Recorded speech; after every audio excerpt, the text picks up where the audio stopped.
আর নবী সাল্লাল্লাহু আলাইহি ওয়াসাল্লাম এখানে এসে হাজির হয়েছেন। নবী সাল্লাল্লাহু আলাইহি ওয়াসাল্লাম আমাদের সামনে চলে এসেছেন।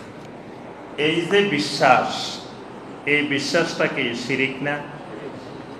নবী সাল্লাল্লাহু আলাইহি ওয়াসাল্লামের ওয়াফাতের পরে নবী সাল্লাল্লাহু আলাইহি ওয়াসাল্লাম পৃথিবীর কোনো মজলিসে, কোনো জায়গায়, সেই শান্তিনগরে হোক, তারপরে সিলেটে হোক, চট্টগ্রামে হোক, যেখানেই হোক, নবী সাল্লাল্লাহু আলাইহি ওয়াসাল্লাম হাজির হন, এই বিশ্বাসটা শিরিক। কিন্তু দেখা যায় যারা এই বিশ্বাস পোষণ করতেছে তারা এই শিরিককে শিরিক মনে করেন। যদি শিরিককে শিরিক মনেই করতো তাহলে কিন্তু তারা করতো না।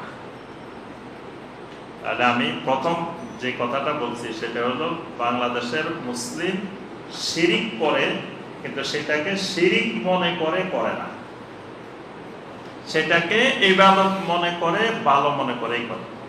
আচ্ছা, এখন আসেন, যারা জাহিলি যুগে শিরিক করত, নবী সাল্লাল্লাহু আলাইহি ওয়াসাল্লামের সময় যারা শিরিক করত, তারা কি শিরিককে শিরিক জেনে করত না শিরিক না জেনে করত? না জেনে। তারাও কিন্তু শিরিককে শিরিক জেনে করে নাই। যদি শিরিককে শিরিক জানতই তাহলে আবু জাহেল, আবু লাহাবেরও শিরিক করত না। তারাও কিন্তু মনে করত মূর্তি পূজা করতেছে, তো মূর্তি পূজা করলে অসুবিধা কি, এটাতে আবার শিরিক হবে কেন? কারণ তারা মনে করত আমি তো মূর্তিকে সেজদা করতেছি না, মূর্তিকে সেজদা করলে না শিরিক হবে। আমি তো মূর্তিকে সেজদা করতেছি না, তো সেজদা কাকে করতেছি? মূর্তির মালিককে, আল্লাহকে সেজদা করতেছি, তাহলে মূর্তির সামনে সেজদা করলে শিরিক হবে কেন? এটা কাফেরদের প্রশ্ন, মুশরিকদের প্রশ্ন। তারা মনে করত যে কেউ যদি মূর্তিকে সেজদা করে সেটা শিরিক, কিন্তু মূর্তির মালিককে সেজদা করলে সেটা শিরিক হবে না। এটা আবু জাহেল, আবু লাহাবদের বিশ্বাস ছিল। কারণ কি? কারণ যে মূর্তিগুলো, এই মূর্তিগুলো তারা কোনো খারাপ মানুষের মূর্তি তৈরি করে নাই। তারা কোনো চোর, ডাকাত, সন্ত্রাসী, তারপরে কোনো খারাপ লোক, এইরকম মানুষের একটা মূর্তিও তারা তৈরি করে। তারা যত মূর্তি বানাইছে সবগুলো ছিল দিনদার, সালেহীন, মুত্তাকি, নবী রাসূল, এরকম মানুষের মূর্তি। তাহলে তাদের বিশ্বাস এই মূর্তিগুলো যাদের, তারা আল্লাহ রাব্বুল আলামিনের কাছে বিশাল মর্যাদা সম্পন্ন। এদের আল্লাহ সুবহানাহু ওয়া তাআলার কাছে একটা বিশেষ মর্যাদা আছে। সুতরাং এদেরকে সামনে রেখে বা এদেরকে উসিলা বানিয়ে আল্লাহর কাছে যা চাইবে আল্লাহ তা দিতে বাধ্য। নাউযুবিল্লাহ। আচ্ছা, এখন ওই মুশরিকেরা এটাকে সোজা করে দাঁড় করিয়ে রেখে তার সামনে সেজদা করে, তার সামনে উসিলা দিয়ে আল্লাহর কাছে দোয়া করলে দোয়া কবুল হবে, এই বিশ্বাস পোষণ করে তারা মুশরিক হয়ে গেছে। অথচ আমাদের সমাজে ওই নেককার সালেহীন মানুষগুলোর কবরকে সামনে রেখে সেজদা করে, তাদেরকে উসিলা দিয়ে দোয়া করে, তাদের জন্য মান্নত করে, আল্লাহর কাছে চায়। তো ওই মুশরিক যেমন ওটাকে শিরিক মনে করতো না, আমাদের এই সমাজের বর্তমান যুগের মুশরিকও তার এই শিরিককে শিরিক মনে করে। কথাটা বুঝে আসছে? কিন্তু ওইটা যেমন শিরিক, এটাও তেমন একই শিরিক। একটা মূর্তিকে খাড়া করে রেখেছে আর একটা শোয়াই দিচ্ছে, পার্থক্য এটা। আরবের আবু জাহেল, আবু লাহাবরা মূর্তিকে সোজা করে রেখেছে, তারা কিন্তু মরা মানুষের কোনো সেজদা করে না। আবু জাহেল, আবু লাহাবদের একটা ভালো দিক ছিল, তারা কিন্তু কোনো কবরের সামনে সেজদা করে নাই, তারা কোনো কবরের কাছে চায় নাই। তারা কবরের থেকে তুলে একটা মূর্তি বানায়, সোজা করে রেখেছে, খাড়া করে রেখেছে। আর আমাদের এই যুগের মুশরিক খাড়া করা নাই, ডাইরেক্ট শোয়াই রেখেছে, কবর সামনে রাখি, কবরকে কেন্দ্র করে শিরিক করতেছে। কিন্তু দুটাই একই ধরনের শিরিক। তাহলে আজকে আমাদের আলোচনার বিষয় শিরকের প্রকারভেদ, শিরিক কত প্রকার, এটা আমাদের আলোচনার বিষয়বস্তু। তাহলে শিরকের বিপরীতে কি জিনিস? শিরকের বিপরীত তাওহীদ, তাওহীদের বিপরীত শিরক, একটা আরেকটা বিপরীত। তাহলে আমরা গত দার্সে জানছি যে তাওহীদ কত প্রকার। তাহলে তাওহীদ কত প্রকার? 3 প্রকার। কি কি? তাওহীদুল আসমা ওয়াস সিফাত। তাহলে তাওহীদ যেমন 3 প্রকার, এর বিপরীতে শিরকও 3 প্রকার। কোন আহলুল ইলম শিরককে 3 ভাগে ভাগ করছেন এই দৃষ্টিকোণে, তাওহীদের দৃষ্টিকোণে। যেহেতু তাওহীদ 3 প্রকার, তাওহীদের বিপরীত শিরক, শিরকও এই 3 প্রকার। অর্থাৎ শিরকুন ফিল রুবুবিয়্যা, শিরকুন ফিল উলুহিয়্যা, শিরকুন ফিল আসমা ওয়াস সিফাত। মানে কেউ যদি আল্লাহ রাব্বুল আলামিনের রুবুবিয়্যতের তাওহীদ লঙ্ঘন করে তখন এটা শিরকুন ফিল রুবুবিয়্যা। কেউ যদি আল্লাহ পাকের উলুহিয়্যা, তাওহীদুল উলুহিয়্যা লঙ্ঘন করে তখন এটা শিরকুন ফিল উলুহিয়্যা।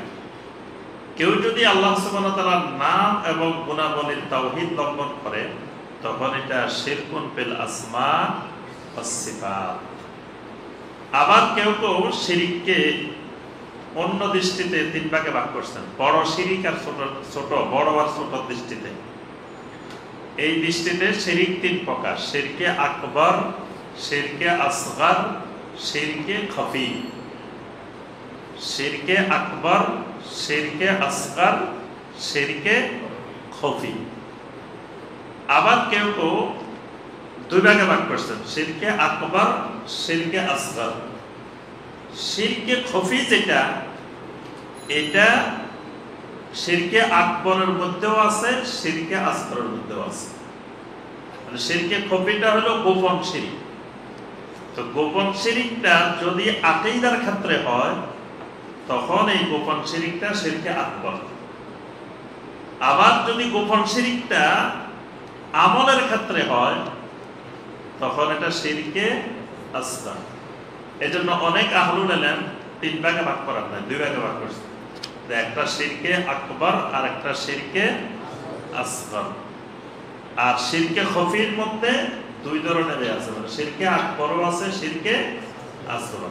অসংখ্য জিনিস আছে, একই জিনিসের মধ্যে শিরকে আকবরও আছে, শিরকে আসগরও আছে। নিয়তের অবস্থার প্রেক্ষিতে এটা পরিবর্তন হয়ে যায়, কখনো শিরকে আকবর, কখনো শিরকে আসগর। যেমন ধরেন তাবিজ দেওয়া, তাবিজ, তামিমা। তামিমা কি শিরকে আকবর না শিরকে আসগর? বড় শিরক না ছোট শিরক? এটার মধ্যে 2 ধরনের শিরকই আছে, বড় শিরকও আছে, ছোট শিরকও আছে। কেউ যদি কোরআনে কারীম ছাড়া বা সহিহ হাদিসের কোনো দোয়া ছাড়া অন্য কিছু দিয়ে তাবিজ লেখে, ফেরাউনের নাম দিয়ে, শয়তানের নাম দিয়ে, ইবলিসের নাম দিয়ে, জিবরাইলের নাম দিয়ে, আবু বকর, ওমর, ওসমানের নাম দিয়ে, তারপরে বিভিন্ন সংখ্যা দিয়ে তাবিজ লেখে, তখন এটা হয়ে যাবে কি? শিরকে আকবর। আর যদি কোরআনের আয়াত দিয়ে, হাদিস দিয়ে লেখে, শিরকে আসগর। তাও শিরকে আসগর, শিরক থেকে মুক্ত না, দুটাই আছে। শিরকে আকবরও হতে পারে, শিরকে আসগরও হতে পারে। কারণ নবী সাল্লাল্লাহু আলাইহি ওয়াসাল্লাম স্পষ্ট করে বলছেন, মান তাআল্লাকা তামিমাতান ফাকাদ আশরাক। যে তামিমা ঝুলাইলো সে শিরক করলো। তো নবী সাল্লাল্লাহু আলাইহি ওয়াসাল্লাম আশরাকা, শিরক শব্দটাই সরাসরি বলছেন। এর মধ্যে 2 ধরনের শিরক আছে। কোরআনে কারীমের আয়াত আর হাদিসকে উসিলা বানাইলে, এই মাধ্যমে দিলে শিরকে আসগর। এর বাহিরে অন্য কিছু দিয়ে দিলে শিরকে আকবর। আবার যদি ওই তাবিজের ক্ষমতায় বিশ্বাস করে যে এই তাবিজের এমন পাওয়ার, এমন ক্ষমতা, জাদু টোনা যা কিছু করবে কিছুই তাকে ধরতে পারবে, তার তাবিজটা তাবিজে জামেন, ইমামে জামেন। একটা তাবিজের নাম আছে ইমামে জামেন। এই তাবিজ দিতে পারলে আর জাদু টোনা কিছু তাকে ধরবে না। তাহলে এই বিশ্বাস কি? শিরকে আকবর। আর কেউ যদি মনে করে না এই তাবিজের কোনো ক্ষমতা নাই, সমস্ত ক্ষমতা আল্লাহ, তবে এই তাবিজ একটা উসিলা, তখন এটা হবে কি শিরকে আসগর।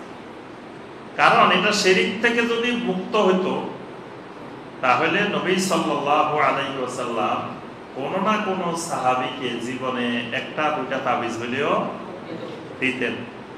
কিন্তু নবী সাল্লাল্লাহু আলাইহি ওয়াসাল্লাম পুরা জিন্দেগিতে যার উপরে কোরআন নাজিল হয়েছে তিনি কোরআনে কারীম থেকে একটা তাবিজ জীবনে কাউকে দেন নাই। তিনি কাউকে না দিলেও কমপক্ষে তার দুই নাতি হাসান আর হুসাইন রাদিয়াল্লাহু তাআলা দুইজনকে দুইটা তো দিতেন, যে আমার এই দুই নাতিরে যাতে কোনোভাবে বদনজর, তারপরে খারাপ কিছুর আসর, খারাপ কিছু না ধরতে পারে। আল্লাহ রাসূল সাল্লাল্লাহু আলাইহি ওয়াসাল্লাম দুইটা তাবিজ লিখে দুই নাতিরে হাতের মধ্যে বা গলার মধ্যে ঝুলাই দিয়ে দিতেন। কিন্তু আমরা দেখি নবী সাল্লাল্লাহু আলাইহি ওয়াসাল্লাম তাদেরকেও নবী সাল্লাল্লাহু আলাইহি ওয়াসাল্লামের পুরা জীবদ্দশায় একজন সাহাবীকেও নবী সাল্লাল্লাহু আলাইহি ওয়াসাল্লাম এই তাবিজ দেন, তার স্ত্রীদেরকেও দেন। তাহলে বোঝা যায় কোরআনে কারীমকে তাবিজ বানানোর জন্য আল্লাহ পাক নাজিল করেন নাই।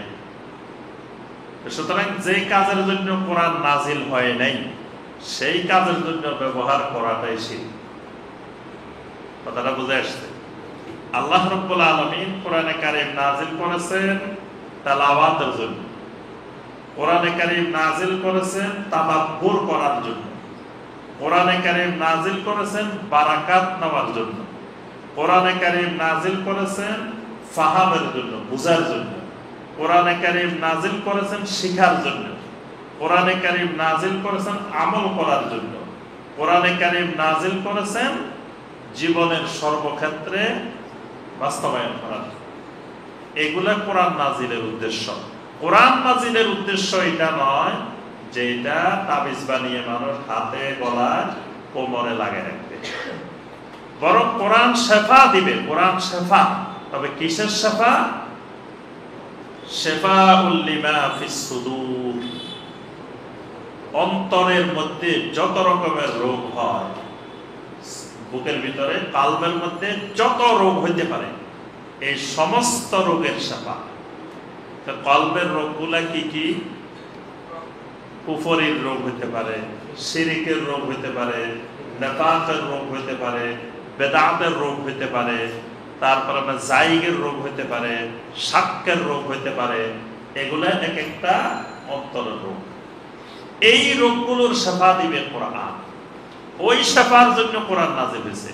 এজন্য আল্লাহ পাক কোন আয়াতে সংক্ষেপে বলছেন ওয়া নুনাজ্জিলু মিনাল কুরআনি মা হুয়া শিফাউন ওয়া রাহমাতুল লিল মুমিনিন।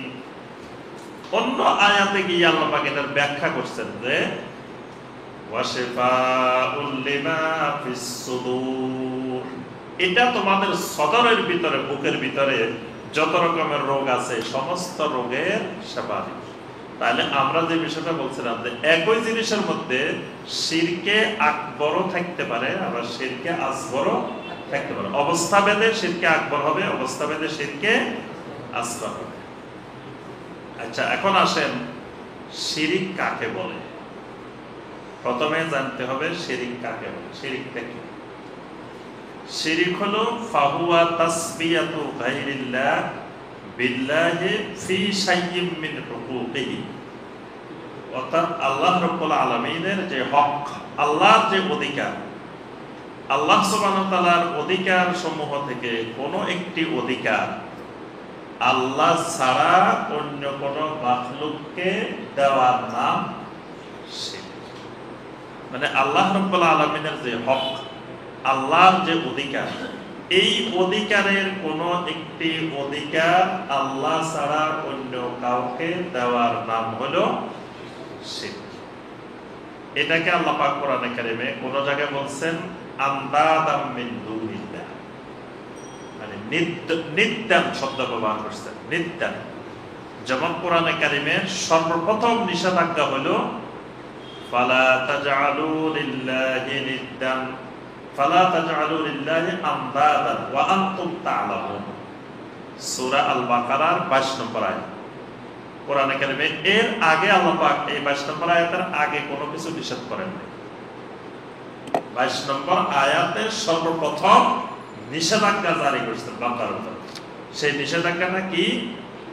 ফালা তাজআলু লিল্লাহি আনদাদা ওয়া আনতুম তা'লামুন, তোমরা জেনে শুনে আল্লাহর সমকক্ষ নির্ধারণ করিও না। এখানে আল্লাহ পাক যে শব্দটা ব্যবহার করছেন এটা হলো আন্দাদান। আন্দাদান, আন্দাদান মানে নির্দুল, নির্দুল মানে সমকক্ষ নির্ধারণ করা। আল্লাহ রাব্বুল আলামিনের কোন হক কাউকে দেওয়া, এটাই সমকক্ষ নির্ধারণ করা। আল্লাহ সুবহানাহু ওয়া তাআলার যত হক এগুলো একমাত্র আল্লাহর জন্য নির্দিষ্ট। সুতরাং আল্লাহ ছাড়া কাউকে এই হকগুলোর যে কোনো একটা দিলেই তার অর্থ হলো সে আল্লাহর সমকক্ষ বানিয়ে দিল।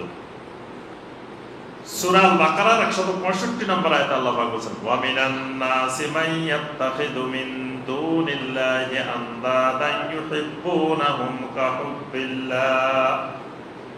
মানুষের মধ্যে কিছু মানুষ আছে মান ইয়াত্তাখিযু মিন দুনিল্লাহি আনদাদান, যারা আল্লাহ ব্যতীত অন্য কাউকে আল্লাহর সমকক্ষ হিসেবে গ্রহণ করেছে। আনদাদান, এখানেও আল্লাহ পাক ব্যবহার করছেন আন্দাদান, মানে শিরিক বুঝাইতে আল্লাহ পাক আন্দাদান। আন্দাদান মানে নির্দুনের বহুবচন আন্দাদুন। তাই এই নির্দুন শব্দটাকে আল্লাহ পাক শিরিকের জন্য ব্যবহার করছেন এবং আল্লাহ পাক তাদের শিরকের একটা বর্ণনাও দিয়েছেন, ইউহিব্বুনাহুম কাহুব্বিল্লাহ, আল্লাহকে ভালোবাসার মতো তাদেরকে ভালোবাসা। এটা আল্লাহ বলছেন যে শিরক মানে আল্লাহকে যে ভালোবাসাটা ভালোবাসতে হবে সেই ভালোবাসাটা আর কাউকে ভালোবাসা যাবে। তা আল্লাহর ভালোবাসাটা কেমন বলেন তো দেখি? আল্লাহকে যে ভালোবাসাটা বাসবেন সেই ভালোবাসাটা আর কাউকে ভালোবাসা যাবে না। ভালোবাসলে সেটা শিরক। আল্লাহ বলছেন আল্লাহকে ভালোবাসার মতো মুশরিকেরা তাদের দেবতাদেরকে ভালোবাসে। যেমন আমাদের সামনে কেউ যদি আল্লাহকে গালি দেয় আমাদের কাছে খারাপ লাগবে না? লাগবে না? ওই মুশরিকদের সামনে কেউ যদি একটা মূর্তিকে গালি দেয় আমাদের যেমন আল্লাহকে গালি দিলে যে ব্যথাটা লাগে, মুশরিকের ওই মূর্তিকে গালি দিলেও একই ব্যথা লাগে। তার অর্থ হইল আল্লাহকে যেরকম ভালোবাসা আল্লাহর মতো তাদেরকে ভালোবাসা। এই মহব্বতটাকে আল্লাহ পাক শিরক বলছেন, শিরকি মহব্বত। এবং আপনার আল্লাহ রাব্বুল আলামিনের ব্যাপারে যে মহব্বতটা সেটা হবে আল মাহাব্বাতুল খালিসা। সে মহব্বতটা হবে আল মাহাব্বাতুল খালিসা। আচ্ছা, আপনাদের কি মনে আছে যে আমরা লা ইলাহা ইল্লাল্লাহর রুকন আলোচনা করছিলাম? লা ইলাহা ইল্লাল্লাহর রুকন মনে আছে? লা ইলাহা ইল্লাল্লাহর রুকন কয়টা? জি, দুইটা।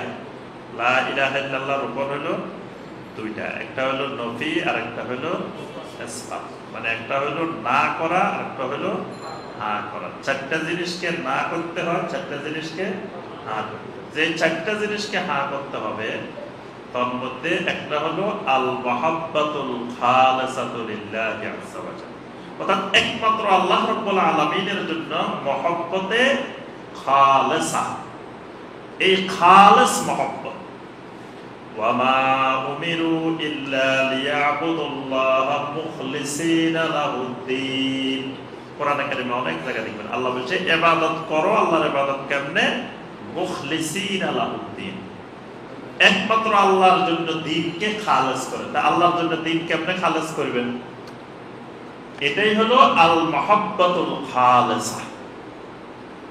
এই এখানে আল্লাহ পাক বলছেন, আমরা যে আলোচনাটা করতেছি সেটা হলো শিরিক বোঝানোর জন্য আল্লাহ রাব্বুল আলামিন কোরআনে কারিমে আন্দাদান এই শব্দটা ব্যবহার করছেন এবং নবী সাল্লাল্লাহু আলাইহি ওয়াসাল্লামও এই শব্দটা ব্যবহার করছেন। আব্দুল্লাহ ইবনে মাসউদ রাদিয়াল্লাহু তাআলা আনহু নবী সাল্লাল্লাহু আলাইহি ওয়াসাল্লামকে জিজ্ঞাসা করলেন, আইয়ুয যামবি আকবারু ইনদাল্লাহ, আল্লাহ রাব্বুল আলামিনের কাছে কোন গুনাহটা সবচাইতে বড়, সবচাইতে মহান? তখন নবী সাল্লাল্লাহু আলাইহি ওয়াসাল্লাম উত্তর দিলেন, আনতা জাআলা লিল্লাহি নিদ্দান ওয়া হুয়া খালাকাকা, যে আল্লাহ তোমাকে সৃষ্টি করেছেন সে আল্লাহর সাথে কাউকে সমকক্ষ নির্ধারণ করা। এখানে আমতাজআলা লিল্লাহি নিদ্দান, এই নিদ্দান শব্দ আল্লাহ পাক ব্যবহার করেছেন শিরকের ক্ষেত্রে। তাহলে বোঝা গেল আল্লাহর যত অধিকার আছে, আল্লাহর কোন অধিকারে কাউকে সমান বানানো বা কোনো অধিকার দেওয়া যাবে, দিলে এটার নাম কি হবে? শিরক। আচ্ছা, শিরিক বোঝানোর জন্য আল্লাহ রাব্বুল আলামিন আরেকটা শব্দ কোরআনে কারিমে বারবার ব্যবহার করেছেন, সেটা হলো আদল। সেটা হলো আদল। আদল, আদল মানে সমতা। আদল মানে ইন্নাল্লাহা ইয়া'মুরু বিল আদলি ওয়াল ইহসান। আল্লাহ তোমাদেরকে নির্দেশ দিচ্ছেন আদল এবং ইহসান। আদল হলো সমান সমান, আর ইহসান হলো সমান সমানের বেশি। অর্থাৎ যে যতটুকু প্রাপ্য তাকে ততটুকু দেওয়ার নাম আদল, আর তার থেকে একটু বেশি করে দিলে এটার নাম ইহসান। তো আল্লাহ রাব্বুল আলামিন কোরআনে কারিমে শিরিক বোঝানোর জন্য আদল শব্দটা ব্যবহার করেছেন। আদল,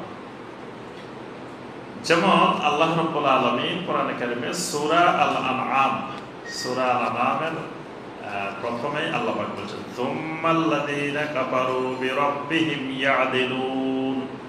সুম্মাল্লাযীনা কাফারু বিরাব্বিহিম ইয়া'দিলুন। এই যে ইয়া'দিলুন মানে তারা তাদের রবের প্রতি কাফেররা সমতা নির্ধারণ করে, সমকক্ষ করে, সমান বানায়। মানে অন্য মুশরিক, অন্য মাখলুককে, আল্লাহ রাব্বুল আলামিনের কোন মাখলুককে আল্লাহর সমান বানায়। এই সমান বানানোটা শিরক, সমান বানানোটা, আদল করাটা শিরক। যেমন কেউ যদি আল্লাহ রাব্বুল আলামিন এবং মুহাম্মদ সাল্লাল্লাহু আলাইহি ওয়াসাল্লাম দুইজনকে সমান বানায়, তখন এটা কি হবে? শিরক হবে। কারণ আল্লাহ রাব্বুল আলামিন হলেন খালেক আর মুহাম্মদ সাল্লাল্লাহু আলাইহি ওয়াসাল্লাম হলেন মাখলুক। তাহলে খালেক আর মাখলুককে যদি কেউ সমান বানায় ফেলায়, যেমন কেউ যদি বলে যে যিনি আল্লাহ তিনি মুহাম্মদ, যিনি মুহাম্মদ তিনি আল্লাহ, নাউযুবিল্লাহ, এই কথাটা কি হবে? এই বিশ্বাসটা শিরকি বিশ্বাস। কেউ যদি বলে যে আহমদ আর আহাদ দুইয়ের মাঝে কোনো পার্থক্য নেই, শুধু একটা মিমের পর্দা, মানে আহাদ আর আহমদ লিখতে মাঝখানে শুধু একটা মিম বেশি। তারা বলে যে এই মিমের পর্দা উঠে গেলে আহমদ আহাদ হয়ে যায়, আহাদ আহমদ হয়ে যায়। এই বিশ্বাসে বাংলাদেশের আপনার কোটি কোটি মুসলমান আছে, লক্ষ লক্ষ না, খালি কোটি কোটি মুসলমান এই বিশ্বাস পোষণ করে যে আহাদ আর আহমদ দুইয়ের মাঝে মিমের পার্থক্য হয়। মিম উঠে গেলে আল্লাহ আর মুহাম্মদ সাল্লাল্লাহু আলাইহি ওয়াসাল্লাম এক হয়। অনেক মুসলিম বিশ্বাস করে যে আল্লাহ মুহাম্মদ সাল্লাল্লাহু আলাইহি ওয়াসাল্লামের আকৃতি ধরে পৃথিবীতে আসছে। তাহলে এই যে আল্লাহ এবং মুহাম্মদকে সমান করা, এটা কি? নবী সাল্লাল্লাহু আলাইহি ওয়াসাল্লামের জন্য একটা আংটি বানানো হয়েছিল, একটা আংটি বানানো হয়েছে। এই আংটিটা সিল হিসাবে ব্যবহার করা হয়, সিল। কারণ ওই আমলেও পৃথিবীর কোনো শাসকের কাছে বা কোনো রাজার কাছে কোনো উচ্চ পর্যায়ে কোনো চিঠি পাঠাইতে হইলে তো ওই চিঠির মধ্যে সিল দেওয়া লাগে। সিল না দিলে ওই চিঠিকে তারা গ্রহণ করত না বা এটার কোনো মূল্য দিত না। আল্লাহ রাসূল সাল্লাল্লাহু আলাইহি ওয়াসাল্লাম একটা সিল বানালেন। ওই সিলের মধ্যে লিখছেন মুহাম্মাদুর রাসূলুল্লাহ, এই তিনটা শব্দ লিখছেন, মুহাম্মাদুর রাসূলুল্লাহ। এই তিনটা শব্দ দিয়ে এই আংটিটা বানানো হয়েছে। এই আংটিটাকে নিচে মেরে দেওয়া হতো, মেরে দিলে মানে এটা সিল হতো, আর সিলের মধ্যে লেখা থাকতো মুহাম্মাদুর রাসূল। কিন্তু সিলটা বানানোর সময় দেখেন নবী সাল্লাল্লাহু আলাইহি ওয়াসাল্লাম নির্দেশ দিলেন যে সিলটা বানাইতে হবে উল্টা করে। মানে উপরের থেকে যদি আপনি তিনটা অক্ষর, তিনটা শব্দ আলাদা আলাদা লেখেন, প্রথম লিখতে হবে মুহাম্মদ, তারপরে লিখতে হবে রাসূল, তারপরে লিখতে হবে আল্লাহ। তা আল্লাহর নাম নিচে চলে গেছে, এই জন্য নবী সাল্লাল্লাহু আলাইহি ওয়াসাল্লাম বলছেন, আগে লিখবা আল্লাহ, তারপরে লিখবা রাসূল, তারপরে লিখবা মুহাম্মদ। মানে কেউ পড়তে হলে নিচের থেকে উপরের দিকে যাইতে হবে, মুহাম্মাদুর রাসূলুল্লাহ।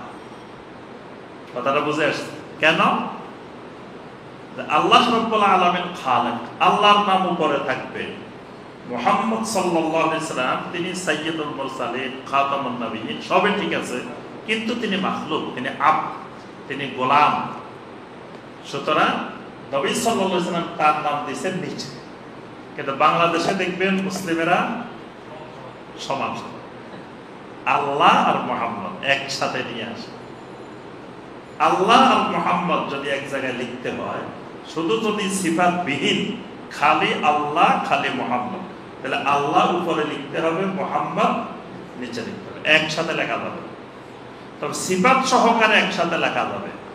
যেমন আল্লাহর সাথে যদি আমি সিফাত দিই আল্লাহু আকবার বা সুবহানাল্লাহ বা আলহামদুলিল্লাহ, এইভাবে দিই, বা লা ইলাহা ইল্লাল্লাহ, সিফাত সহকারে এক লাইনে এটা লিখলাম, ওই লাইনে বরাবর মুহাম্মদ সাল্লাল্লাহু আলাইহি ওয়াসাল্লামের সাথেও যদি আমি সিফাত দিই মুহাম্মাদুর রাসূলুল্লাহ, তাহলে এক লাইনে লিখলেও সমান সমান লিখলেও কোনো অসুবিধা নাই, কারণ দুইটার পরিচয় দিয়ে দেওয়া হয়েছে।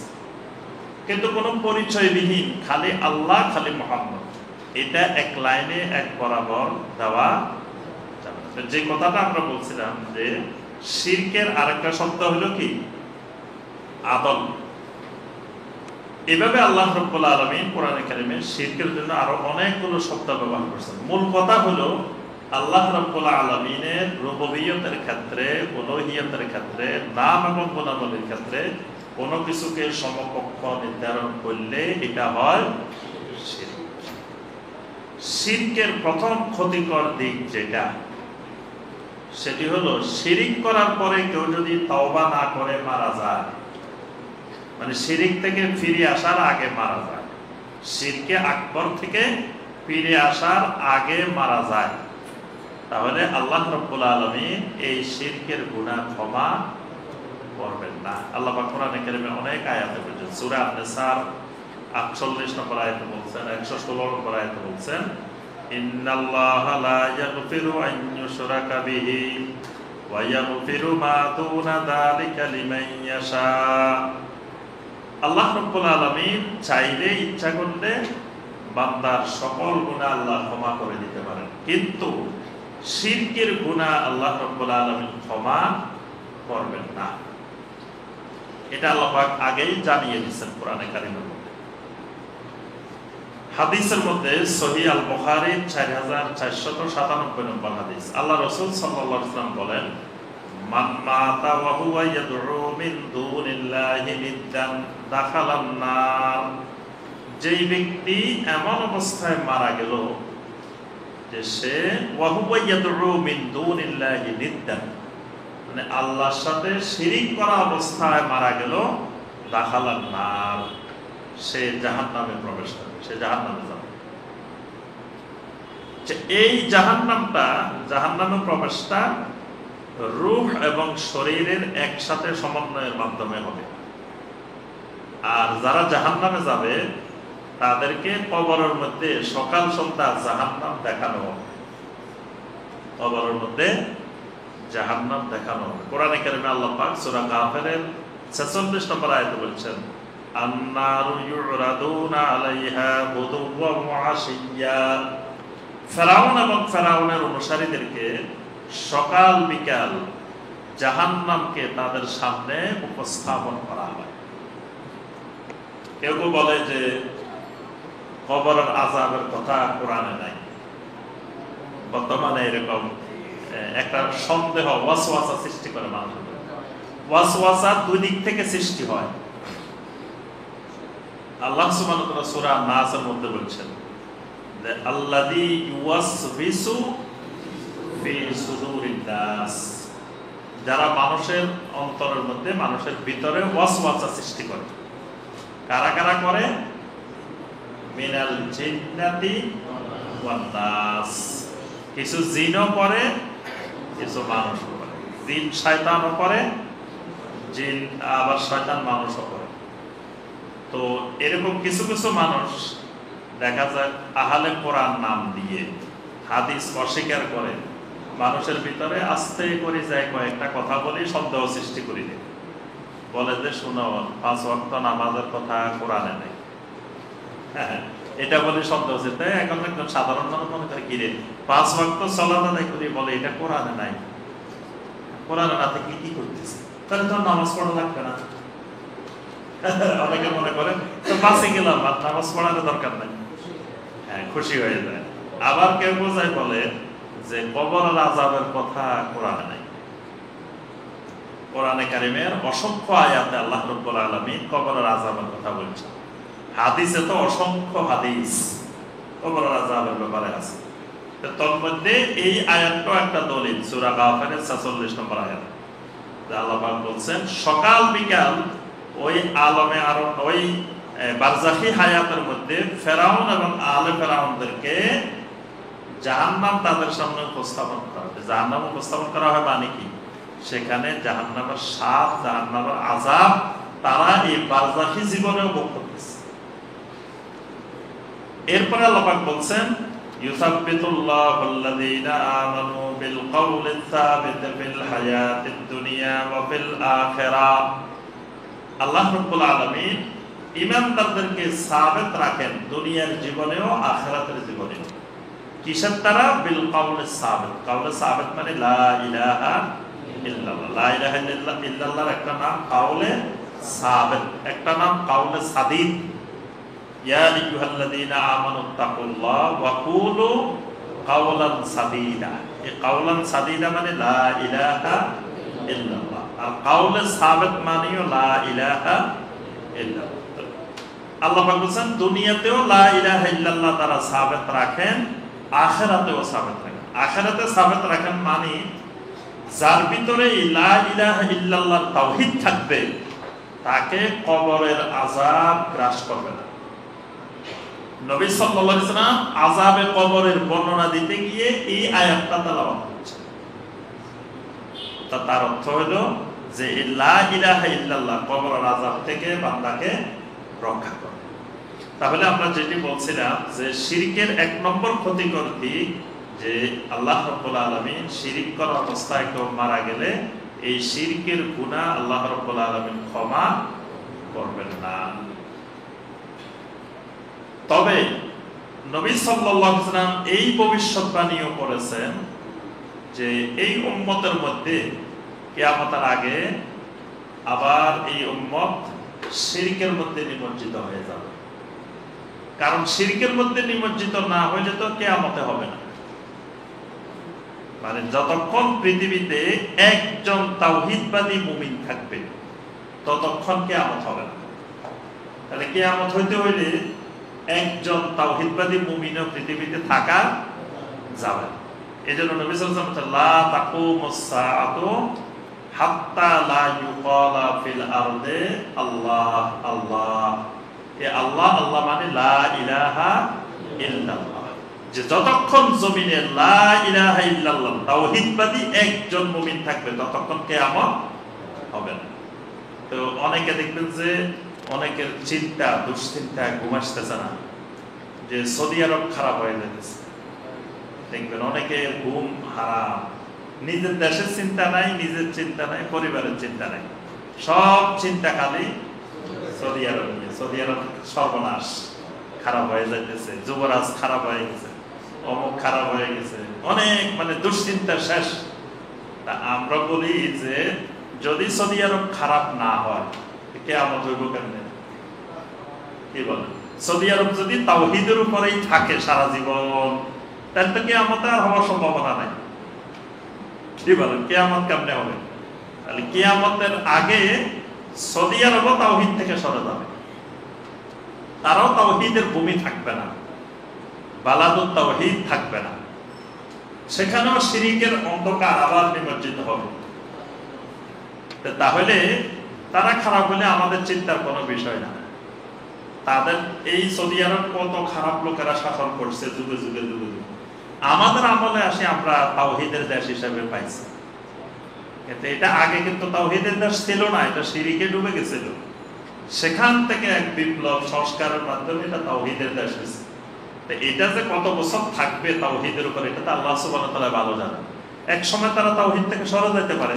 আমরা আল্লাহর কাছে দোয়া করি আল্লাহ যেন তাদেরকে তাওহীদের উপরে কায়েম থাকার তৌফিক দেন, যাতে আল্লাহ বালাদুত তাওহীদ হিসাবে আল্লাহ তাদেরকে কবুল করেন।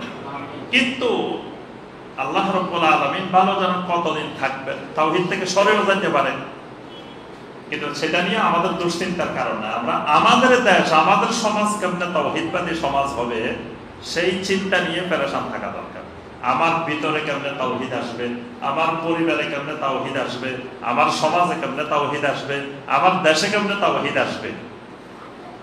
তো আমরা যে বিষয়টা বলতেছিলাম যে কিয়ামতের আগে এই উম্মত আবার সেই শিরকের মধ্যে ডুবে পড়বে। আল্লাহ রাসূল সাল্লাল্লাহু আলাইহি ওয়াসাল্লাম বলেছেন, লা তাকুমুস সাআতু হাত্তা ইয়ালহাকা কাবাইলু মিন উম্মতি বিল মুশরিকিন ওয়া হাত্তা তা'বুদা কাবাইলু মিন উম্মতি।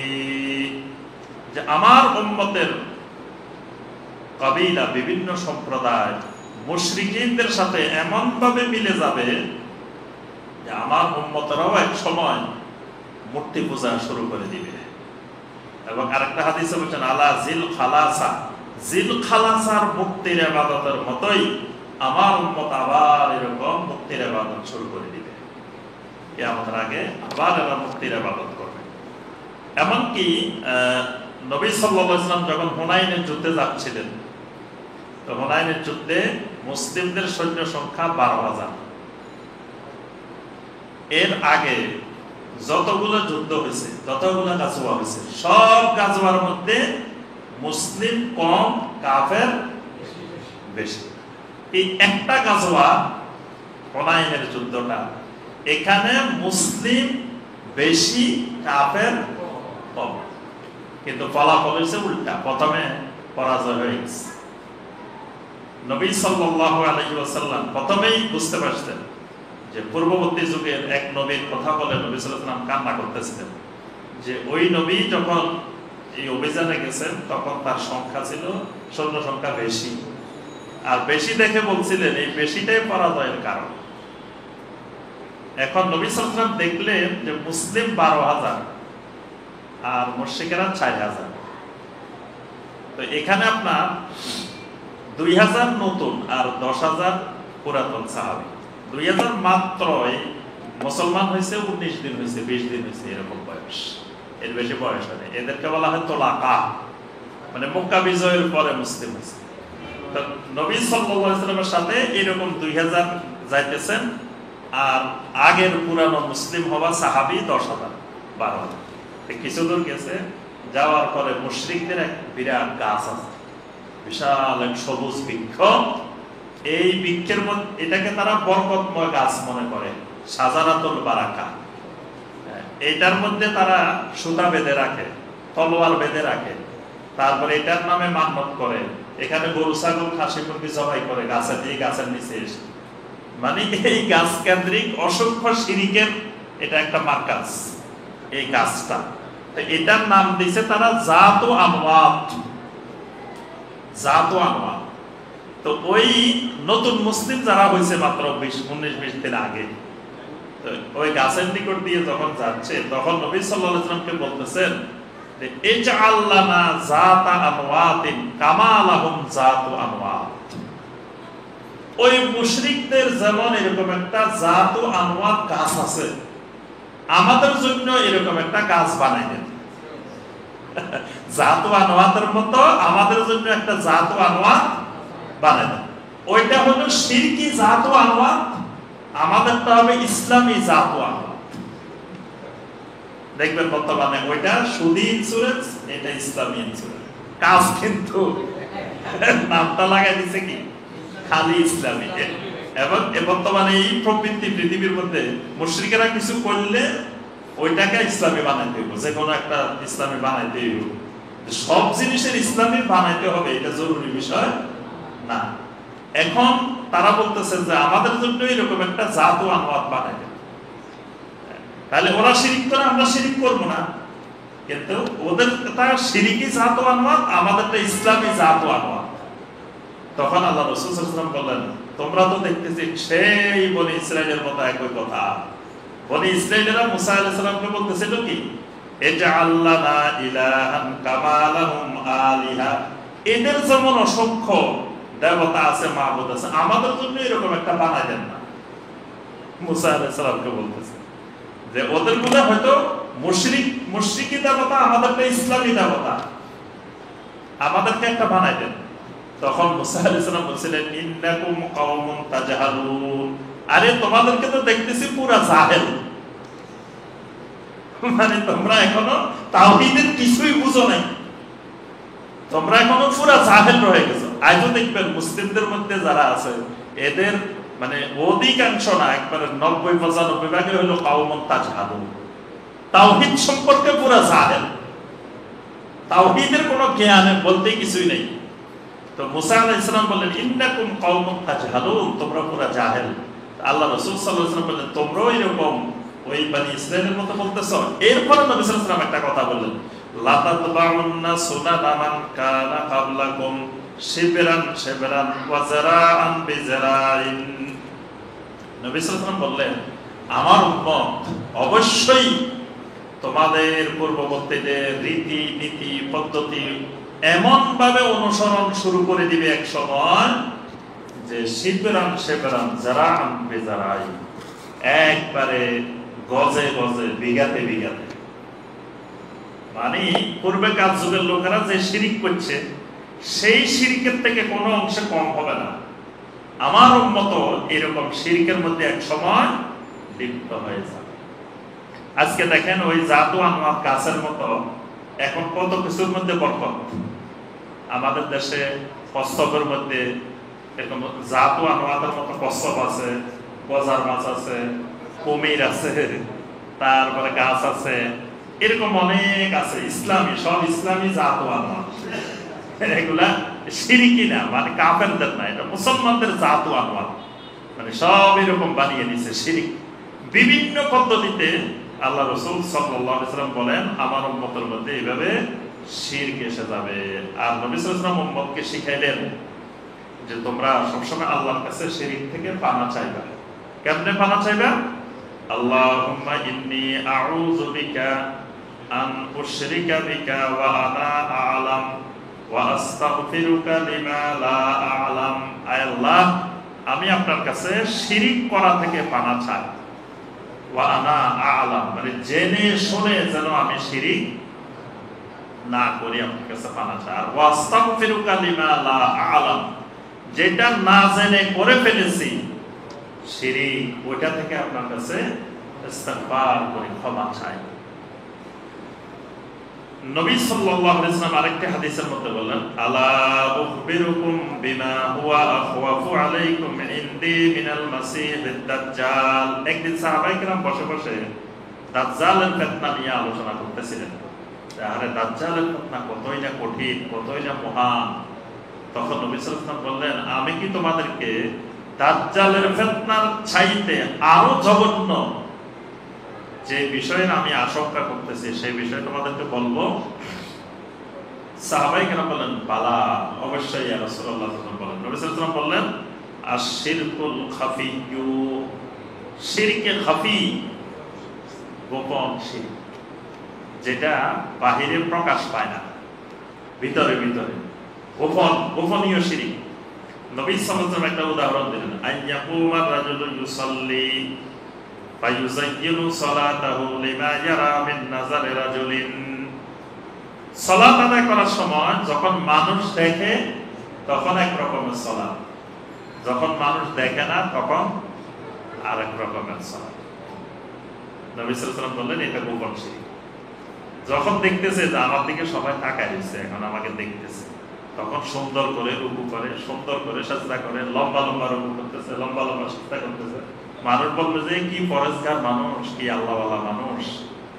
আবার যখন কেউ দেখবে না তখন একেবারে কাকের ঠোকর দেওয়ার মতো দ্রুত গতিতে সব শেষ। এই যে দুই রকম অবস্থা, এটা শিরকে খফি।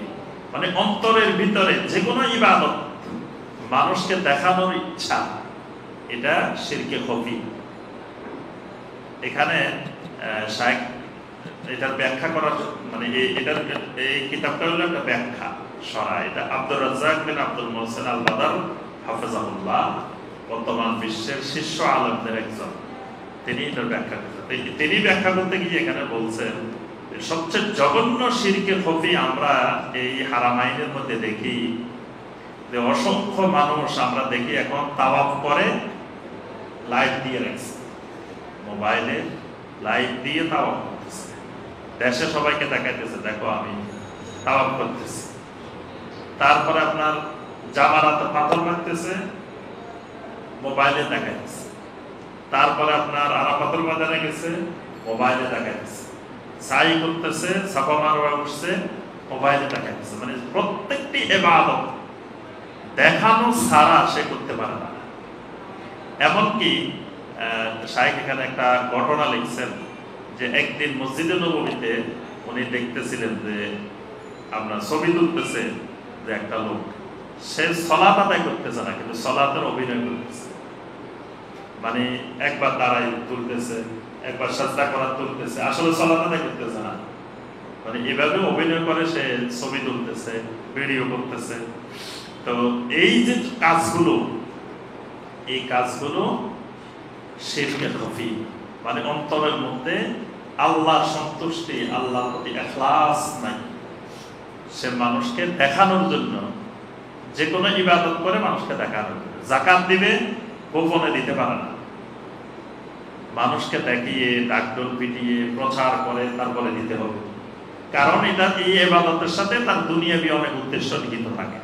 গোপনে গোপনে দিয়ে দিলে দুনিয়াবি উদ্দেশ্যগুলো হাসিল নাও হইতে পারে।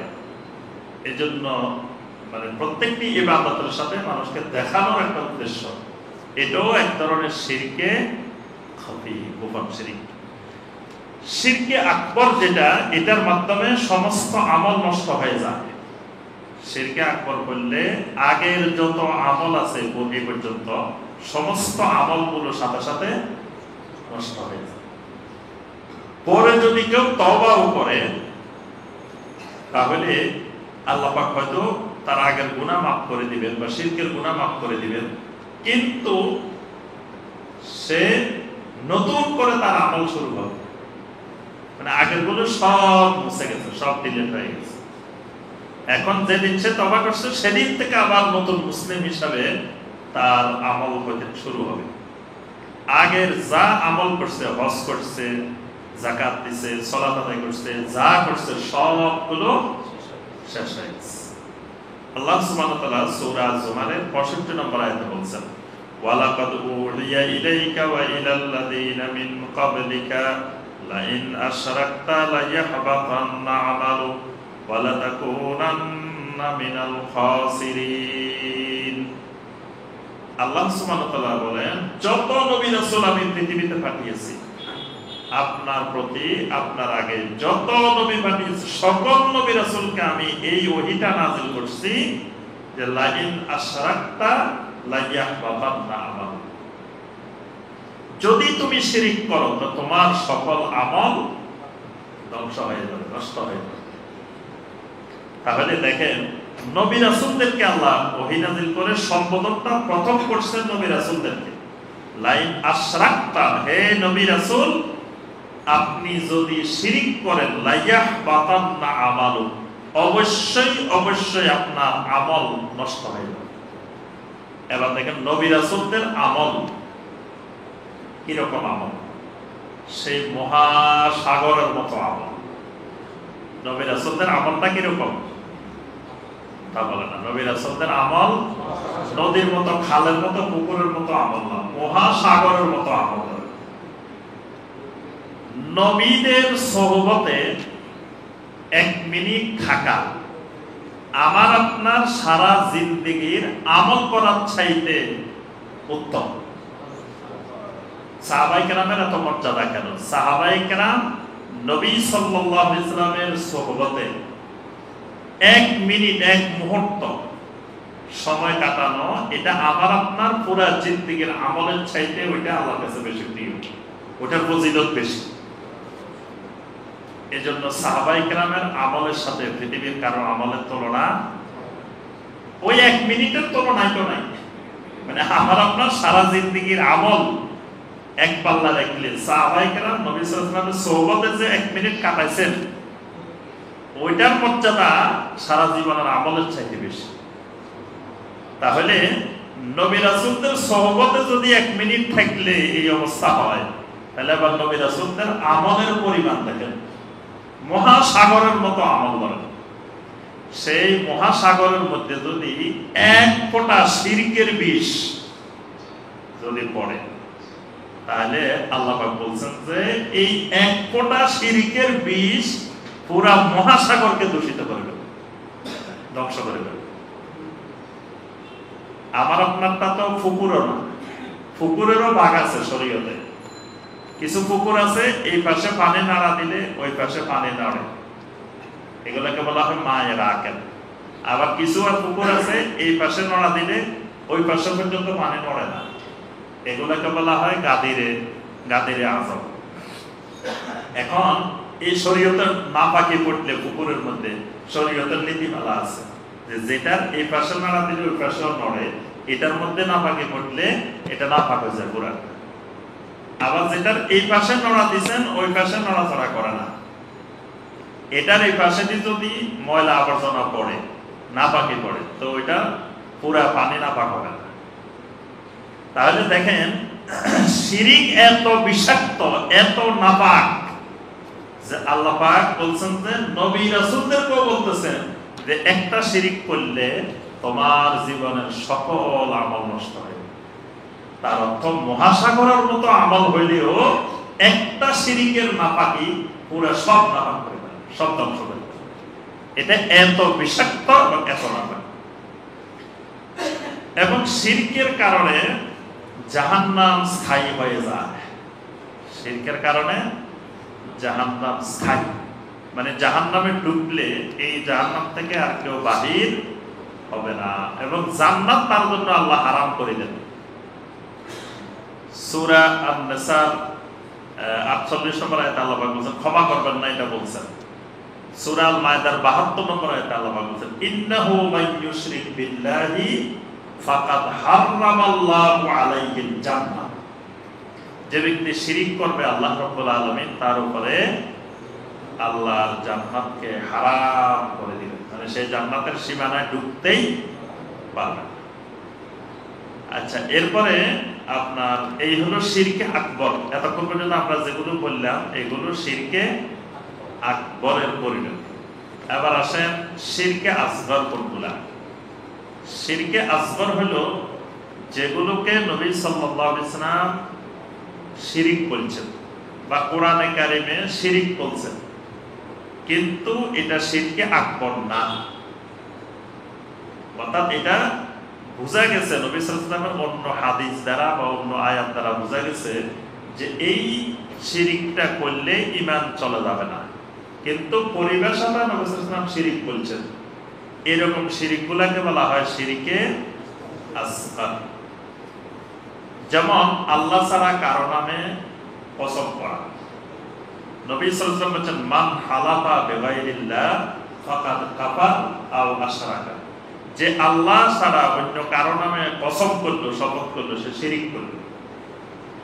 এই শিরিকটা শিরকে আসগর, অর্থাৎ তার ঈমান চলে যাবে না, তাকে আবার নতুন করে ঈমান আনতে হবে না। তবে এটা শিরিক হয়েছে, সে আল্লাহ ছাড়া কারো নামে কসম করলো, কাবার কসম করলো, ছেলের কসম করলো, তারপরে অন্য কোনো জিনিসের কসম করলো।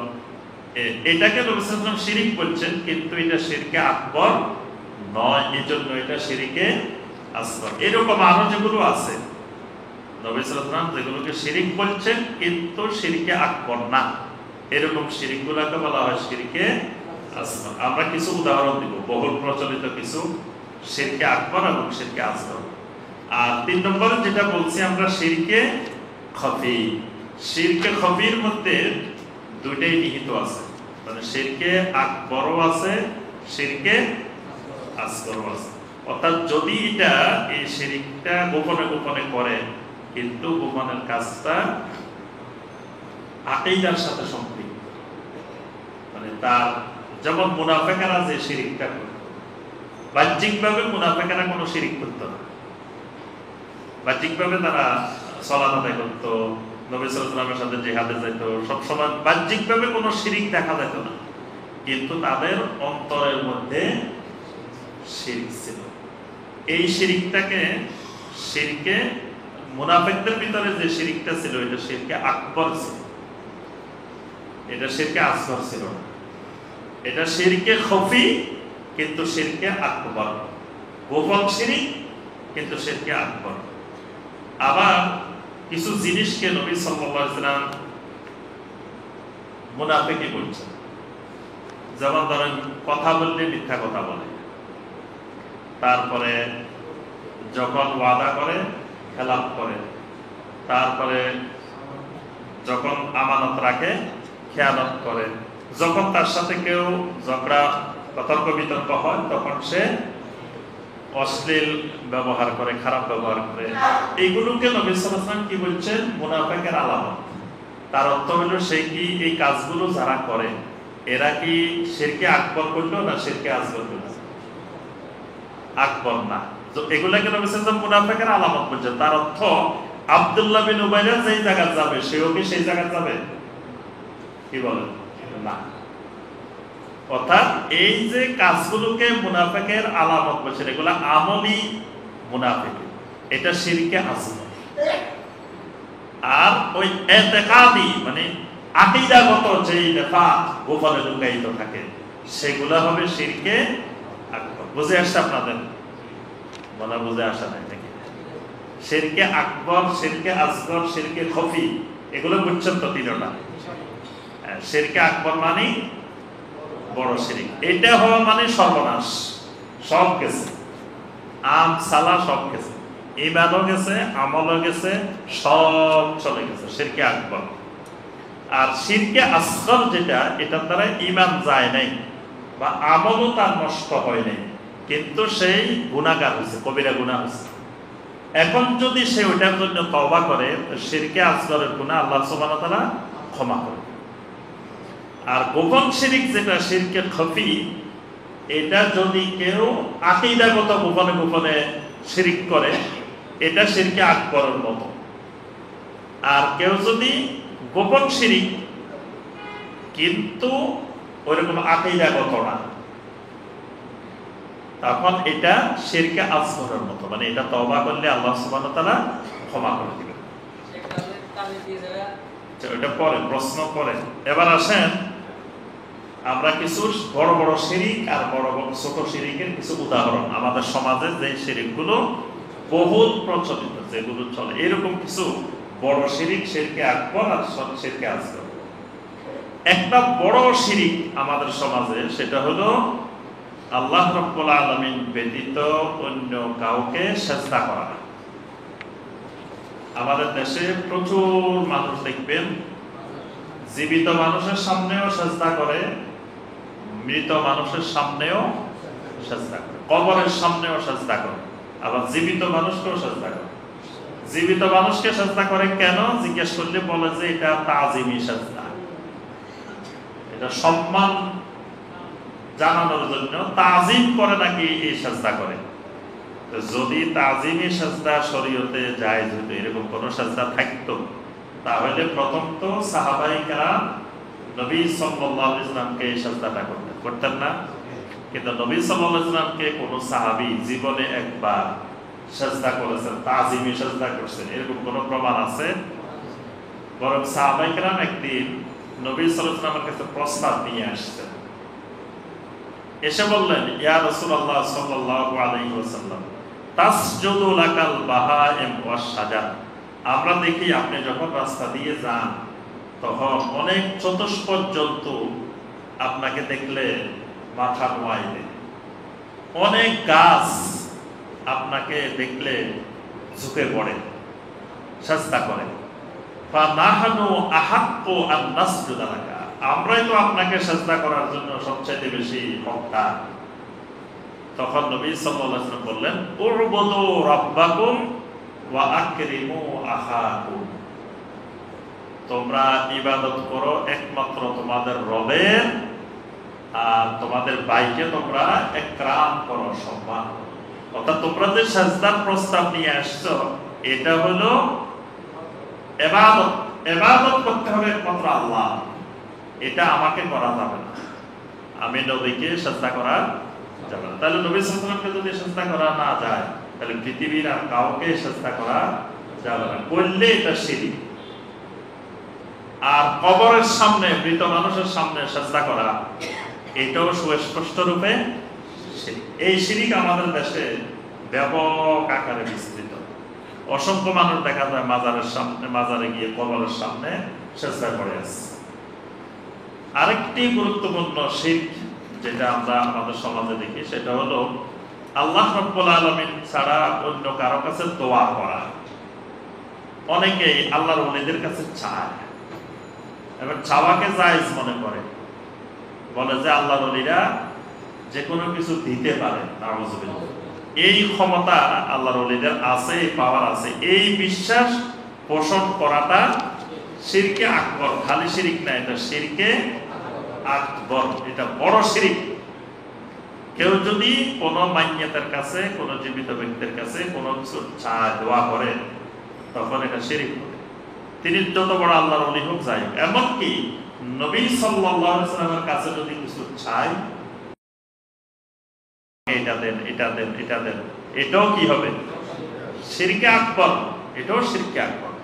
একমাত্র আল্লাহ রাব্বুল আলামিনের কাছে চাইতে হবে। না, আমাদের দেশের কোটি কোটি মানুষ আল্লাহ ছাড়া অন্যদের কাছে চায়, চাওয়াকে বৈধ মনে করে।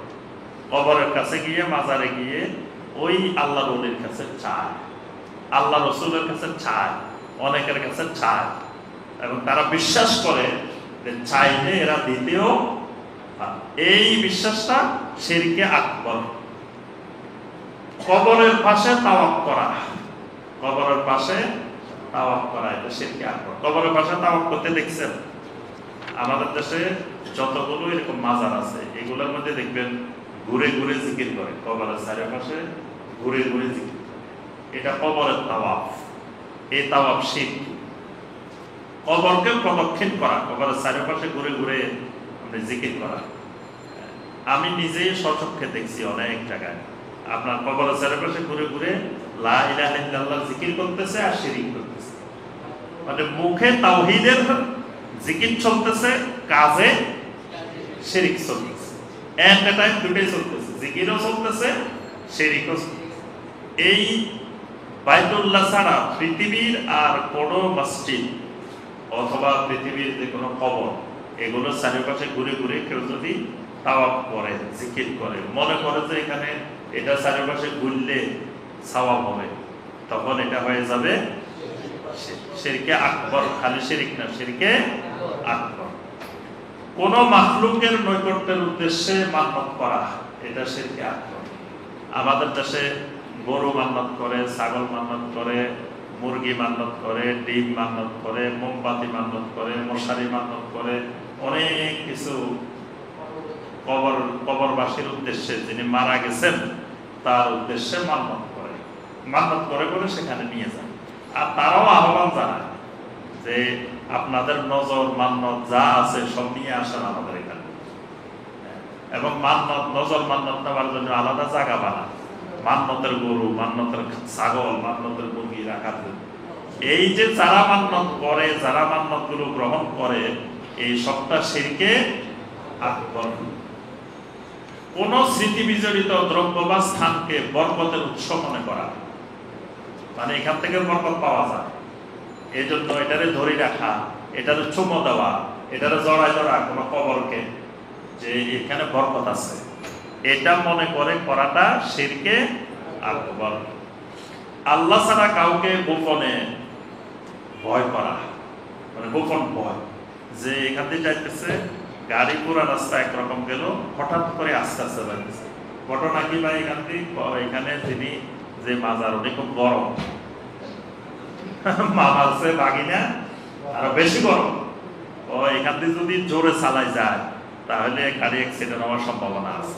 তাহলে ওই যে ব্যক্তিটার ভয়, এটাকে বলা হয় খাউফে গোপনীয় ভয়। এই গোপনীয় ভয়টা শিরকে আকবর। আল্লাহ রাব্বুল আলামিন ছাড়া আর কেউ আমাকে বিপদে ফেলতে বা আমার গাড়ি অ্যাক্সিডেন্ট করতে পারে না। ওই ব্যক্তির তিনি যত বড় আল্লাহর ওলি হন, ওনার ওই ক্ষমতা নাই, কিন্তু ওনার ওই ক্ষমতা বিশ্বাস করাটা শিরকে আকবার। এরপরে আল্লাহ ব্যতীত কারো উপরে তাওয়াক্কুল করা, গোপনীয় ভরসা, যে আমার উপরে বিপদ আসলে আমার হুজুরে কেবলা আছেন, বাবা জান আছেন, উনি বিপদ সব কেটে দিবেন। তাহলে ভরসা আল্লাহর উপরে না হয় বাবার উপরে, এই বাবার উপরে ভরসা করাটা শিরকে আকবার।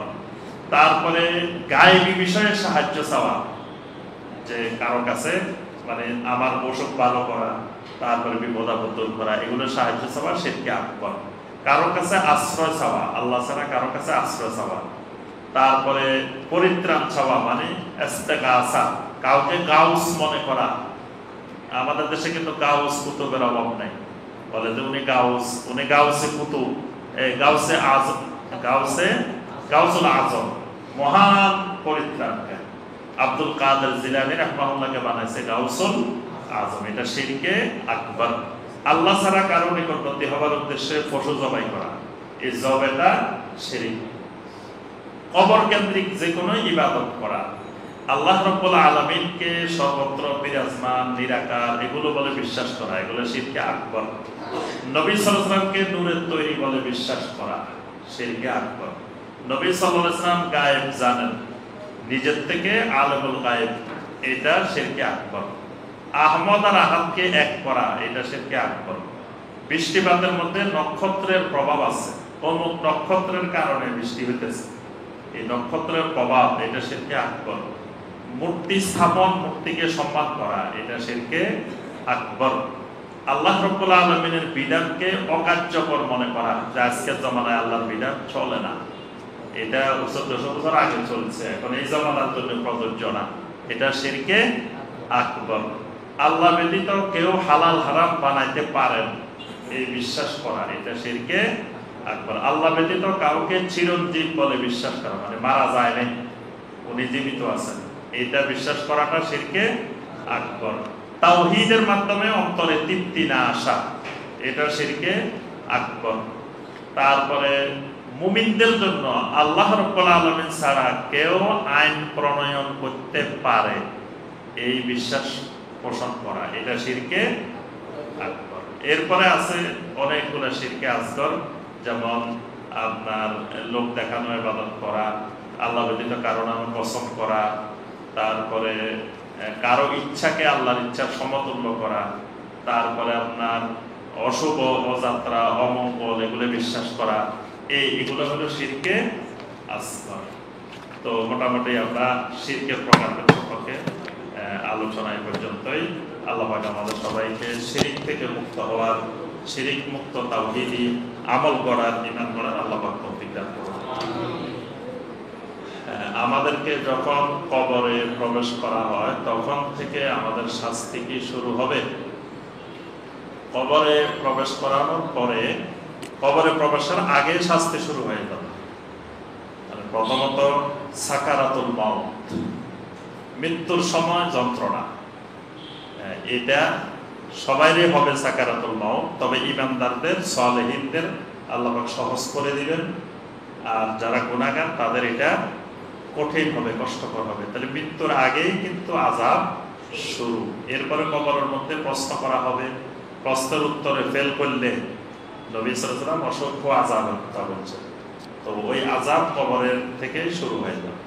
আর মূল জাহান্নাম যেটা, সেটা বিচারের পরে, কিন্তু অন্যান্য আযাব বিচারের আগেও চলতে থাকবে। শয়তানের ধোঁকা থেকে কিভাবে বেঁচে থাকবো, আল্লাহর কাছে দোয়া করতে হবে বেঁচে থাকার জন্য। আর শয়তানের খুতুওয়াত আল্লাহ পাক নির্দিষ্ট করে দিয়েছেন, বলে দিয়েছেন, নবী সাল্লাল্লাহু আলাইহি ওয়াসাল্লাম বলে দিয়েছেন, তো ওগুলা থেকে দূরে থাকতে হবে, তাহলে শয়তানের ধোঁকা থেকে বাঁচতে হবে। বিতিরের সালাত অনেক সময় শেষ রাতে পড়বো পাবে, কিন্তু যথাসময়ে উঠতে পারি না, তাহলে পরবর্তীতে কিভাবে আদায় করবে? যদি আপনার ওয়াক্ত চলে যায়, পরবর্তীতে আদায় করার সময় জোড় আদায় করতে হবে, মানে বেজোড় আদায় করা যাবে না। যদি 1 রাকাত আদায় করেন আপনি, তাহলে আপনি 2 রাকাত আদায় করতে হবে। আর যদি সবসময় 3 রাকাত আদায় করেন, তাহলে 4 রাকাত আদায় করতে হবে।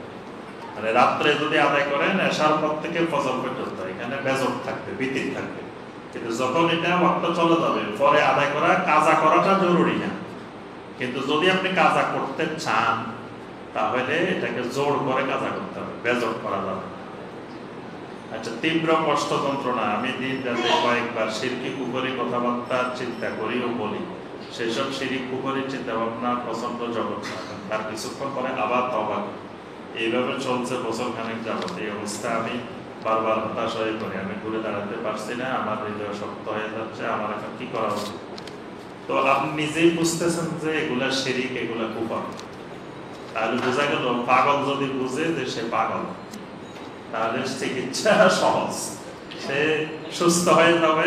এটা মানে অর্ধেক চিকিৎসা হয়ে গেছে, সে বুঝতে পারছে যে সে পাগল। তো তখন তার ভালো হইতে আর সময় লাগে না চিকিৎসা। যেহেতু আলহামদুলিল্লাহ আপনি বুঝতেছেন যে এগুলো শিরিক, এগুলো কুফরি, তাহলে আপনি চেষ্টা করবেন এগুলো থেকে বেঁচে থাকার জন্য। আর একটা হলো, অনেক সময় মানুষের মানসিক রোগের কারণেও অনেক সময় শিরিক কুফরি হয়। তাহলে আপনি মানসিক রোগের চিকিৎসা করবেন। তাহলে মানসিক প্রশান্তি বা মানসিক রোগ না থাকলে তখন দেখা যাবে যে ইনশাল্লাহ আপনার এগুলো ঠিক হয়ে যাবে।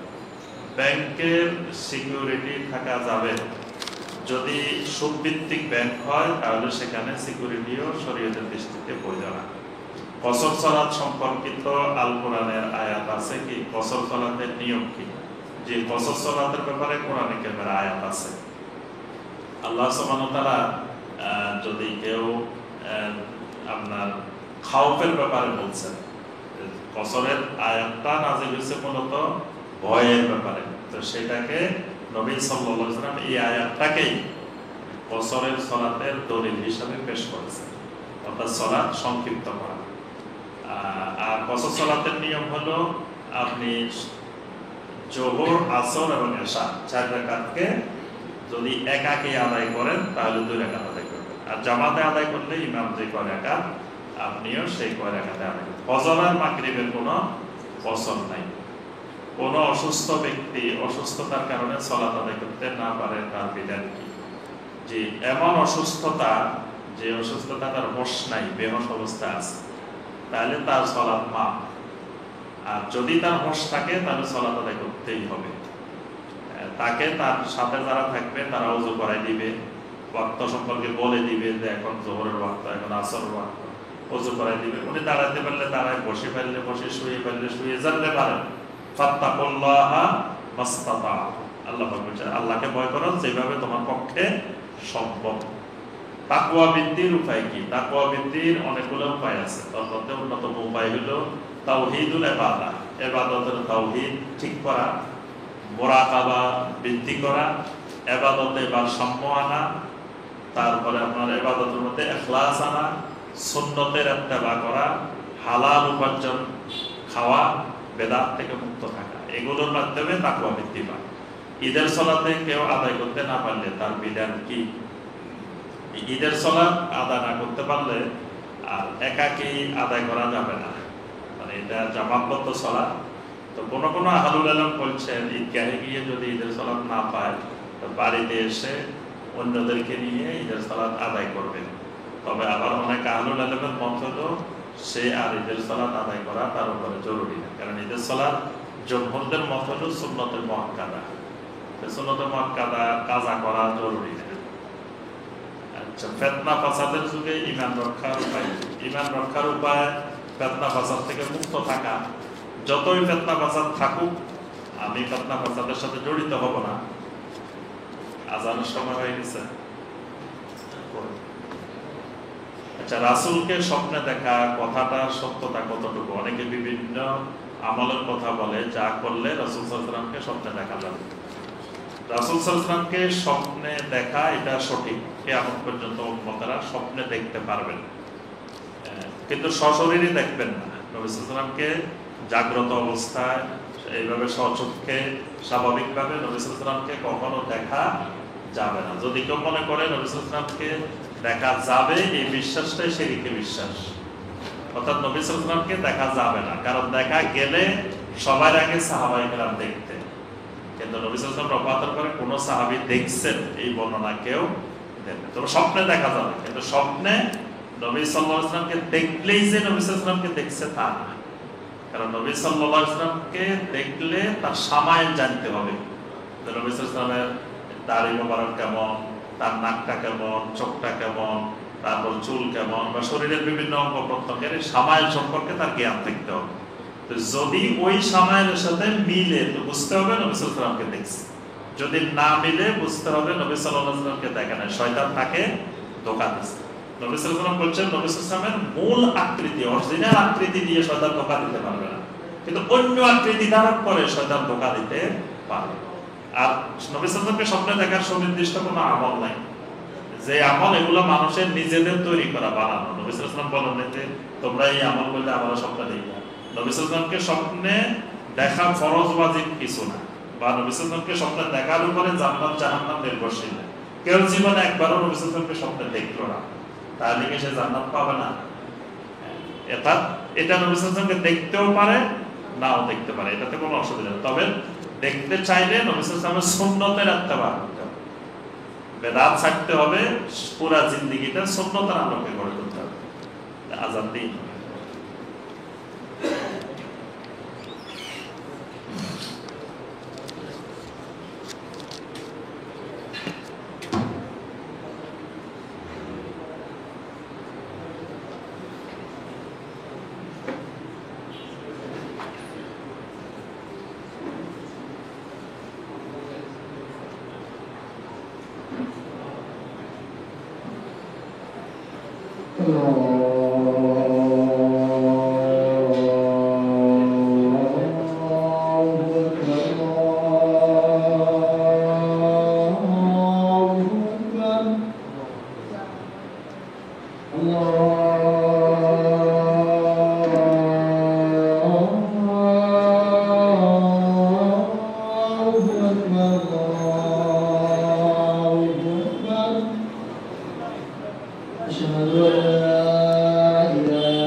আলহামদুলিল্লাহ,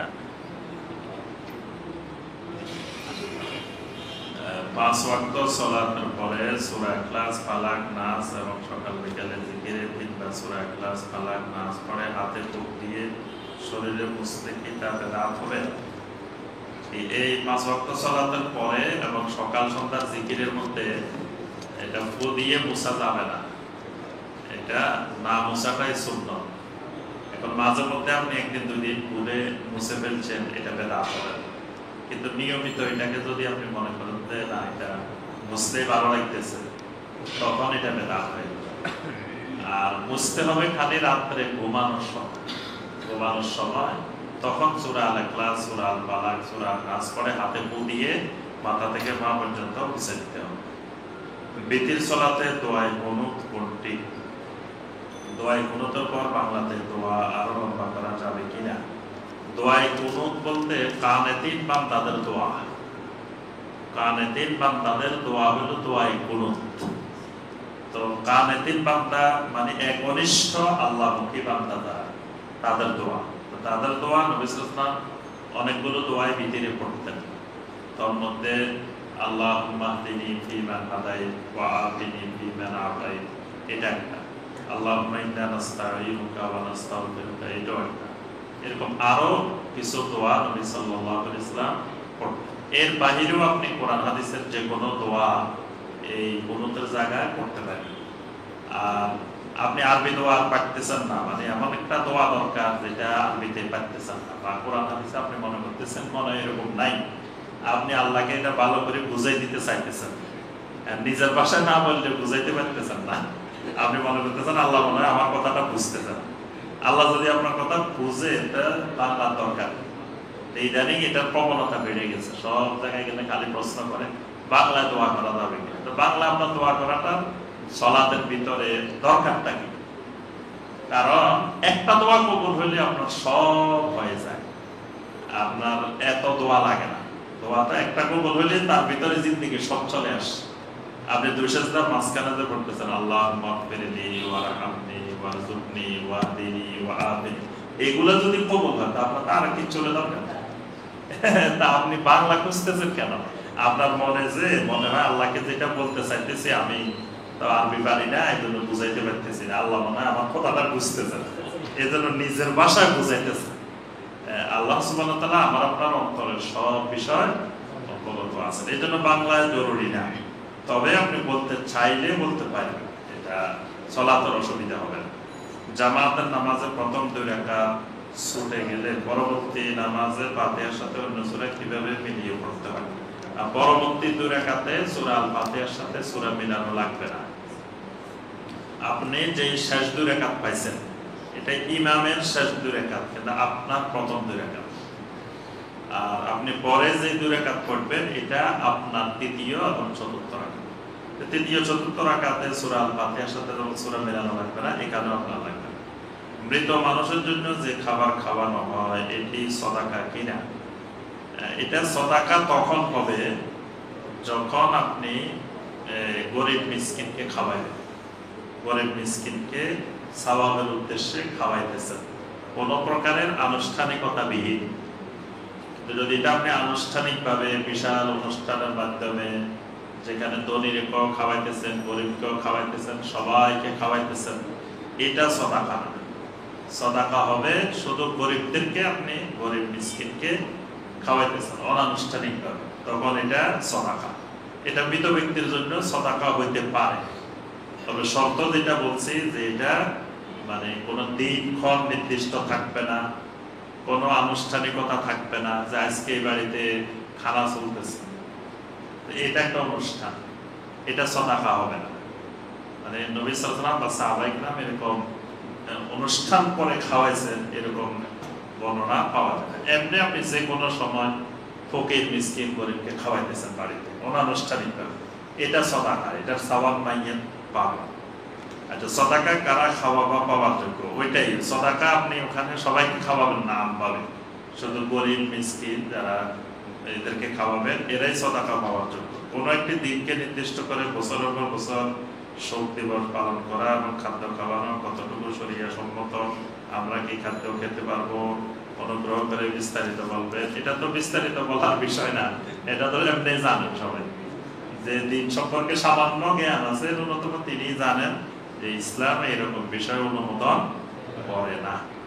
একজন মেয়ে মাহরামের সামনে মাথার কাপড় খুলে রাখতে পারবে, বা মাহরামের সামনে তার সতরের কোন অংশ শিথিল করতে পারবে? শিথিল করতে পারবে, শুধু হিজাব করবে না, মানে মাহরামের সামনে হিজাব লাগবে না, কিন্তু তার সতর ডেকে রাখতে হবে। মাহরামের সামনেও সতর ডেকে রাখতে, মাথা তো তার সতরের অন্তর্ভুক্ত, মহিলাদের সতরের অন্তর্ভুক্ত, মাথা চুল এগুলো সতরের অন্তর্ভুক্ত। এজন্য মাহরামের সামনেও মাথা অবশ্যই ঢেকে রাখতে হবে। হয়তো মানে হাতের কবজি বা হাতের একটু অংশ, পায়ের একটু অংশ, মুখমণ্ডল, এগুলো মাহরামের সামনে খোলা রাখা যাবে, এর বেশি মাহরামের সামনে খোলা রাখা যাবে না। মাগরিবের আজানের পর 2 রাকাত সালাত করা কি সুন্নাহ না নফল? সুন্নাহ আর নফল এক জিনিস। সুন্নাহ আর নফল এক জিনিস। ফরজের বাহিরে যা আছে সবই সুন্নাহ, সবই নফল। কারণ সুন্নাহ এবং নফলের ব্যাপারে আল্লাহ সুবহানাহু ওয়া তাআলার কাছে জবাবদিহি করা লাগবে না, শুধু ফরজের ব্যাপারে আল্লাহ সুবহানাহু ওয়া তাআলার কাছে জবাবদিহি করা লাগবে। এজন্য অনেক আহলুল ইলম নফল এবং সুন্নাহকে একই বলছেন। আর আমরা যদি আলাদাও করি তো যেটা নিয়মিত নবী সাল্লাল্লাহু আলাইহি ওয়াসাল্লাম প্রত্যেক ওয়াক্তের সাথে সম্পৃক্ত সেগুলো সুন্নাহ, আর এর বাইরে অতিরিক্ত যেগুলো সেগুলো নফল। তো মাগরিবের আযান ইকামতের মাঝখানে যেটা, এটা সুন্নাহ। আযান ইকামতের মাঝখানে এটার ব্যাপারে নবী সাল্লাল্লাহু আলাইহি ওয়াসাল্লাম সুস্পষ্ট নির্দেশনা দিয়েছেন, সাল্লু ক্বাবলাল মাগরিব, সাল্লু ক্বাবলাল মাগরিব। আবার বলছেন মা বাইনা আযানাইনি সালাত, আযান ইকামতের মাঝখানে সালাত আছে। সুতরাং এটা সুন্নাহ। আমার পরিবার তথা মা বাবা আত্মীয় স্বজন সবাই শিরক বিদআতে লিপ্ত, আমি তাদেরকে কিভাবে সহি তরিকার দাওয়াত দিব? তাদেরকে সহি আকীদায় কোনো লেকচার বা বই দিলে তারা আহলে হাদিস বলে, তা প্রত্যাখ্যান করে। আমাকে তারা বলে আমি আহলে হাদিস হয়ে গেছি, এখন আমার করণীয়। এখন পরিবারকে চেষ্টা করতে হবে যথাসম্ভব শিরক বিদআত থেকে মুক্ত রাখার জন্য। আর যদি দেখেন না শিরক থেকে মুক্ত হচ্ছে না, দাওয়াত দেওয়ার পরেও টিকতেছে না, তাহলে আপনি যখন নিজে স্বাবলম্বী হবেন তখন তাদের থেকে আপনাকে আলাদা হইতে হবে। কারণ শিরিককারীদের সাথে একসাথে ওয়ালা কায়েম করা যাবে। আমার এলাকায় বলে যে মাইকে আজান বা কোরআন তেলাওয়াত করা শিরকে আকবার না, এগুলো শিরকে আকবার না, এগুলা ভুল কথা। কোরআন পড়ার সময় আজানের উত্তর না দিলে বা পরে দিলে কি গুনাহ হবে? না, কোনো অসুবিধা নাই। আপনি কোরআন কারীম তেলাওয়াতের সময় যদি আজানের জবাব না দেন কোনো অসুবিধা হবে না। আজানের লফজি জবাব, লফজি জবাবটা দেওয়া মুস্তাহাব, মানে লফজি জবাবটা কোনো ওয়াজিব না। আজানের জবাব হলো জামাতে হাজির হওয়াটাই আজানের জবাব। আপনি ঘরে বসে বসে আজানের জবাব দিচ্ছেন, জামাতে আসেন নাই, এটা জবাব হয়নি। জবাব হলো জামাতে হাজির হওয়াটাই জবাব। আর ওই শাব্দিক আল্লাহু আকবার বলতে আপনি আল্লাহু আকবার বলেন, এটা মুস্তাহাব আমল, এটা উত্তম আমল, সওয়াব হবে। কিন্তু এটা না বললে গুনাহ হবে না। সুবহানাকা আল্লাহুম্মা ওয়া বিহামদিকা আশহাদু আল্লা ইলাহা ইল্লা আনতা আস্তাগফিরুকা ওয়া আতুবু ইলাইক।